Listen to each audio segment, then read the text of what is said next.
Измайлова. Я архитектор и хотел бы задать вопрос, который тесно связан с родом моей деятельности. Мы с коллегами часто обсуждаем идею о создании абхазского традиционного стиля в архитектуре и дизайне. Это очень масштабный проект, это очень тяжелый процесс, который требует создания целой команды специалистов, историков, археологов, архитекторов, художников. И поддержка государства в этом вопросе очень важна. Хотелось бы узнать, насколько это важно для вас, и в случае вашей победы готовы ли вы поддерживать такого рода проекты. Спасибо. Имам, да? Алан, я, во-первых, хочу тебе огромное спасибо сказать за твой вопрос и за твою инициативу. Это то, о чем мы говорим не один год с учеными. Это наиважнейший вопрос, которому мы будем уделять внимание, потому что стиль, о котором ты сказал, именно абхазский стиль, он сегодня практически у нас отсутствует в архитектуре, даже в написании текста.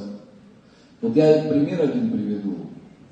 Владислав Григорьевич Арзенбах, когда начинал свою работу после войны, по всей видимости, вся мебель, которая стояла в его кабинете, была сделана абхазскими производителями с соответствующими орнаментами. Вот мы сейчас имели возможность его стол посмотреть здесь в музее.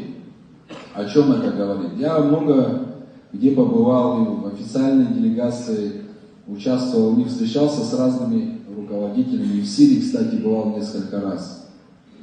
Вот приезжаешь в эту страну, даже вот прилетаешь в аэропорт, выходя из самолета, ты сразу понимаешь, что ты попал совершенно в другую среду, это другая культура. Это отражается везде, в архитектуре, буквально во всем. Буквально во всем. Это очень важное направление, которому мы обязательно будем уделять внимание. И если у вас есть желание, я вижу, у вас оно есть, давайте мы сделаем таким образом. Мы создадим, у нас очень много талантливых людей, молодежи, старшего поколения,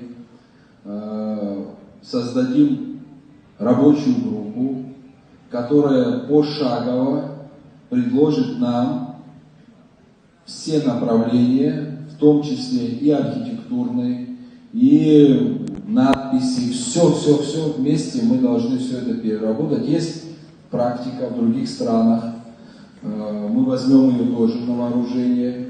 Есть наша богатейшая история. У нас есть великолепные писатели. Вот есть всякие эпизоды, которые мы можем оживить, сделать частью нашей жизни. Это хорошая, интересная и правильная работа. Мы обязательно будем ее поддерживать, и мы на вас рассчитываем в том числе. Спасибо за ваше.